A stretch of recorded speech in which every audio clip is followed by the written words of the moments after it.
கருதிலும் கைகூடும் காலம் கருதி இடத்தார் செய்யும் எனும் வள்ளுவர் வாய்மொழியை கூறி அவையோரை வணங்கி உலகம் போற்றும் உத்தமர் காமராசரை பற்றி பேசத் தொடங்குகிறேன். விருதுநகரின் வீரனே, வியக்க வைத்த விந்தையே, பலாயிரம் பள்ளிகளை திறந்த பகுத்தறிவு பகலவனே, ஏழைகளின் துணைவனே, மத்திய உணவளித்த மனித நேயமே, உலகம் போற்றும் உத்தமரே, எங்கள் உறவாய் வந்த காமராசரே. காமராசர் அவர்கள் 1903ஆம் ஆண்டு ஜூலை மாதம் 15ஆம் தேதி விருதுநகரில் பிறந்தார். தந்தை குமாரசாமி, தாயார் சிவகாமி அம்மாள். சிறு வயதிலேயே செய்தித்தாள்களை படித்தும் தலைவர்களின் சொற்பொழிவுகளை கேட்டும் அரசியல் அறிவையும் நாட்டுப்பற்றையும் வளர்த்து கொண்டார்.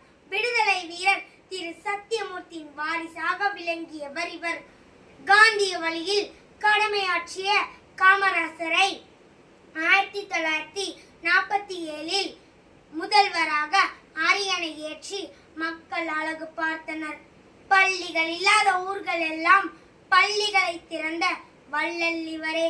வையத்துள் வாழ்வாங்கு வாழ்பவன் வானுரையும் தெய்வத்துள் வைக்கப்படும் எனும் வள்ளுவரின் வாக்கில் அறநெறியில் நின்று வாழ்ந்த காமராசரின் ஆட்சி காலம் தமிழகத்தின் பொற்காலம் என்று அழைக்கப்படுகிறது.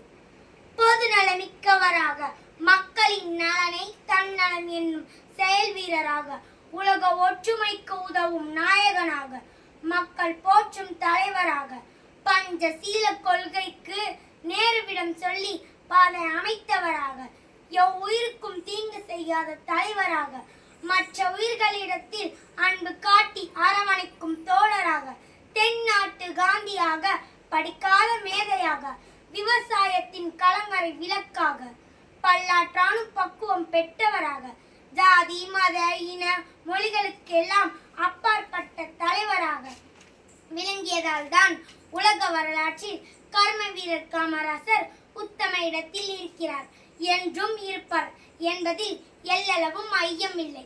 எல்லாருடைய வாழ்க்கையும் வரலாறாவதில்லை, வரலாறாய் ஆனவர்கள் தனக்காக வாழ்வதில்லை எனும் வரிகளுக்கு சொந்தக்காரரான உலகம் போற்றும் உத்தமர் காமராசர் என்று கூறி விடை பெறுகின்றேன். நன்றி.